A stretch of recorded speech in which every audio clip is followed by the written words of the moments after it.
有因强烈信心，强烈进行众生前啊，就强烈进行众生前，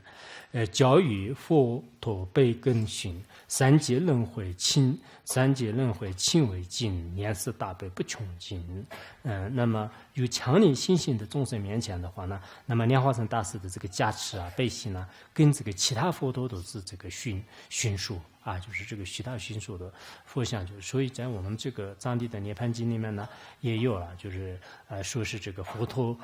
当时要这个接近涅槃的时候呢，就是除了这个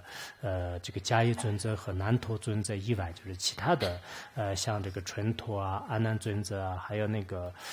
就是目犍连尊者啊，就是等等，就是有成千上万这个圣者和凡夫呢，就是在一起。当时呢，就是佛陀就是说是我要这个去入涅槃。这个时候就是有很多人呢就开始这个哭泣啊，哭泣的时候，佛陀就告诉他们，就是他们说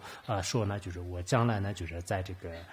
居士的五个就是大海当中啊，就是居士五个大海当中呢，有这个生我者丈夫胜，就是生我之丈夫是指的胜过我的一个人呢，就是会这个降生的啊，就是汝等切我作百劫，就千万你们就是不要这个痛苦啊，就是到那个时候呢，我这个即使长住无量岁，就是已经这个涅槃经里面呢，就是讲得很清楚的，就是所以说我们一定要就是知道，当然从这个大悲和一些那个。智慧啊，就是跟从某一个角度来讲的话呢，就是佛陀就是跟莲是无二无别的，就是不可能就是超越他的。但是我们末法时代的时候众生呢，如果你要这个遇到了各种邪魔歪道啊，在这个时候呢，就祈祷莲花生大师的话呢，那么莲师的这种事业啊，就是比这个佛陀都还这个迅速。当然，这种说法是可能极个别的仙宗啊，就或者是个别人的话呢，不一定就是就承认。但这个没有什么不承认的，比如说我们有些净土宗的话呢，那么就是往生极乐世界上面的话呢，就是比其他佛还要这个他的事业更加这个殊胜的话呢，那这一句话也是说得通。同样的道理，我们这个祈祷莲花生大师呢，我自己认为的确，这个。在末法时代的时候啊，就是你们每一个人，就是把自己的修行圆满这个成就的话呢，还是就有一定的这个困难的啊。就末法时代的时候，我们自己的这个心灵啊，就完全是你就在这个过程当中啊，就一点违愿都是不会这个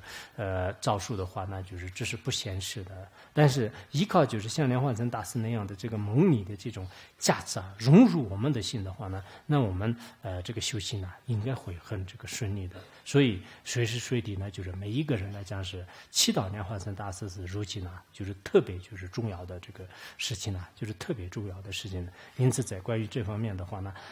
就是每个人呢，就是应该就是好好的去这个思维啊，就是莲师的这种大悲心呢，就是永远也是不会